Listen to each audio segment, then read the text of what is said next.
the other thing is, this brings up the interesting little conundrum is, do you think the U.S. should start embracing the mentality that the rest of the planet is, that software should be largely unpatentable? I've been a long time, what's the word? I'm not a fan of software patents, but at the same time, if it's a really unique idea, I can sort of see the idea of making something off of it, but I don't know about the idea that if you ever come close to this idea, we're going to sue you for stealing it. I don't know, it's kind of a gray area. Well, no, and that's the thing we should get into, and that's why they're like, well, if you're doing the same thing, how is it not infringing on the patent and stealing? Here's the thing. When it comes to software patents, particularly in the U.S., the Patent Office is not doing its job. They aren't. They're allowing stuff to be patented that is neither unique nor original nor even anything specific. In some cases, the stuff the Patent Office is approving when it comes to technology and software is the idea of a thing. Which is, it's like, could you be more specific? No, I have the idea of a thing. The idea of a thing has been patented and owned by my company. Therefore, if you're exercising the idea of a thing, you're infringing upon my patent, and therefore I'll put you out of business. Those patents should never be approved. It should be, the Patent Office should say, refine it more. Too broad. That's... even still, it shouldn't even be the idea of something. It should be the specific implementation, because, as an example, Microsoft tried, if not succeeded, at patenting the pseudo command, sort of, a graphical way to accelerate user permissions to an administrative level, which Linux has had for how many years now.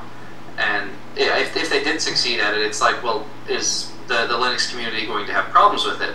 Not really, because it was existing technology. It's been out for years and years. But okay, technically, in the archaic nature of patent law right now, it's not who did it first, it's who got to the Patent Office first. So, again, as long as patents exist, I think open source should be patenting everything they have and releasing it under general public licenses. And then, basically they're not charging anything for it, but they're not. But I'm a big fan of refining the patent process so that this legal soup doesn't exist. And that's the real rub here with this Google Oracle thing, in that this is not what was Sun's JavaScript. This is an independent recreation to solve a similar problem. I think that the textbook definition is clean room. Yes. Implementation of it, which is basically, it's like, and this is something the Linux kernel itself has gotten in trouble for a couple of times. I think this suit now, 25 years later, is finally dead. The whole Linux ripped off Unix thing, because it didn't. It was a recreation to do the same stuff. But it is not, Linux is not Unix, Unix is not Linux. There are obvious similarities because they're solving the same problem, but the licensing and the implementation are very different. And as far as I know, that's finally dead. But it's like these cases don't die quickly. I really don't think there's anything wrong with solving a problem that way. Because, I mean, there's only, at the end of the day, all computers speak one language, ones and zeros. It's like, okay, you're speaking binary, therefore you're stealing from me. How anal retentive do you want to get here?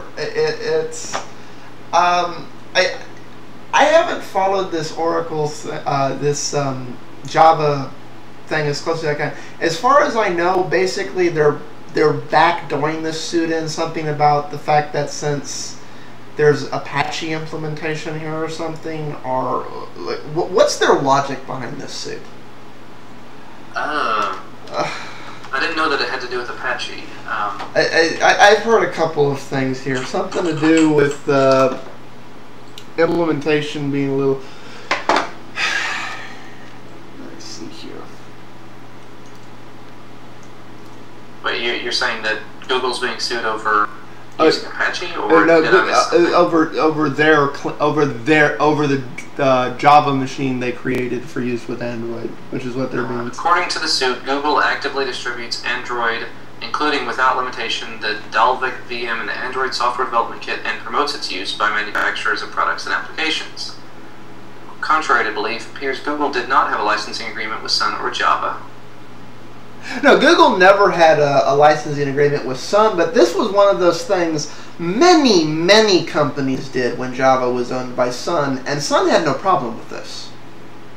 It wasn't just, people are saying, well, Sun never wanted to sue Google because Google had all that money and it bankrupt them. Like, no, there were small companies doing this too. Sun had no real interest in killing Java. For some reason, Oracle does. To be honest, I'm not. If they want to do that, I'm not going to fight them. I developed in Java in college, and it was the worst class I ever took. And it's not that it was a bad teacher or anything. It was just the language was difficult. No, it was like it made things more difficult than it needed to be. Just my experience with it, and everybody else that was in my class. Oh, it's like, okay, so we've kind of hashed on that, and it's like I don't want to bore people who are non-technical people to death, because we're kind of getting on subtleties of geekdom here, and it's like, oh, we're talking about clean rooms. I thought that's where chips were made. One of the things being proposed in relation to this, and this is kind of a PC v Mac-ish thing, but it's important to note here. I think this is somebody just trying to write a story. And that is, this is a good news for Microsoft that Oracle is suing Google. I don't see it. Good news from Microsoft. Their logic is that people will suddenly reject Android and embrace Windows Phone 7. The irony behind that is where Android has already been outselling, all of the Android phones together have been outselling iPhone or iOS. It's not like they're going to stop, and all the people that have already bought them are stuck with them for the next 2 years. But even after that time, they will get this resolved, and it's not going to push people to go to a Microsoft platform that's not great. Yeah, it's like I said, I think it was somebody just wanting to write a story. I don't know. It's a little complex. What else has Oracle recently acquired that we should be afraid of them basically torpedoing like they're doing to these two things? Let's see, OpenOffice, but they did just release a beta of OpenOffice 3.3 about a week ago. And it's still saying fully open source, no other implementations or anything like that. They're continuing development. As far as I know. Okay. But I mean, for a while there was some question about it because they weren't really doing anything to it, and it seemed more like they were trying to get their bearings with all of the crap that they just bought. What are we going to do with all this stuff? Well, no, and that's honestly what I was chopping it all up to until they started doing this stupid shit. You know, killing Solaris, suing Google, Sun. Like, who are they going to sue next? They're going to start suing all the cable companies for using Java in the dot boxes, and I don't actually know how which version of Java is implemented there. I haven't kept up enough with that.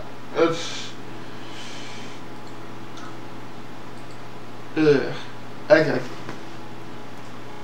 Let me see here. I'm not really sure there's anything else to really go into on this, so we may have a really light, short show this week.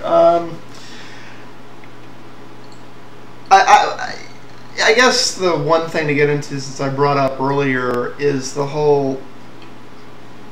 Because this is something I know the I Hate Open Source fanboys, at some point, depending how long it takes to straighten this out, are probably going to start ripping on.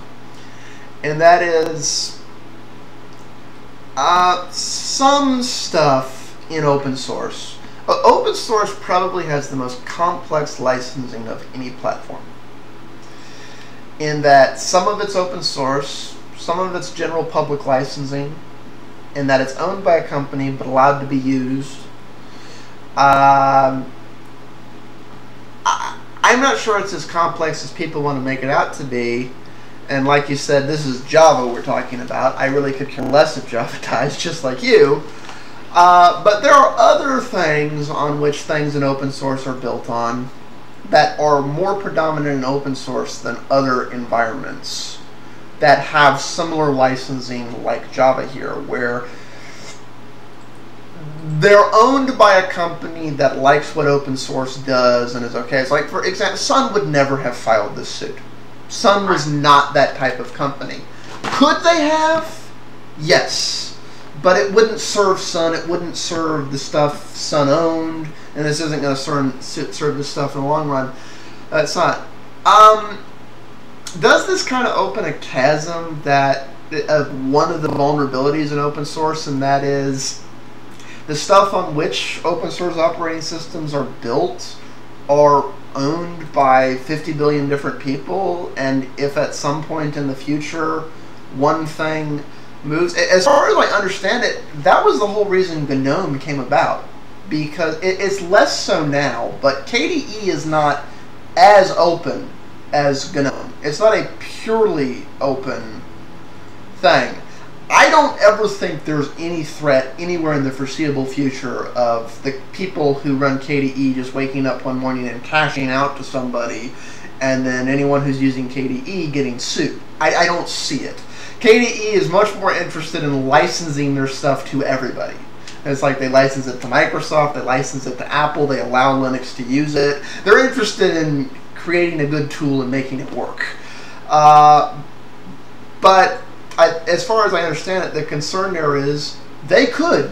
That team could wake up one morning and decide, you know what, we're just going to cash out and sell this for a few $1 billion and be damned with who buys it does with it. It's a concern, but it's not. Again, it would result in the forking we're talking about. That's probably going to happen with Open Solaris, but that forking does delay development of other things because you have to develop the fork before you can continue to move forward and everything else. Is this kind of an uncomfortable vulnerability in open source that we like to not talk about, or is it really just one of those things that occasionally happens because of bad business deals and is really the exception and not the rule? I'd be willing to bet that it's not something that happens all that often, just because, well, I mean, think about it. How many open source projects have you heard of that have just all of a sudden one day said, we're done, give us money? It's happened a couple of times. What it tends to happen with more is the project was based on a bad business model, and that they were never making enough money in the first place to sustain themselves.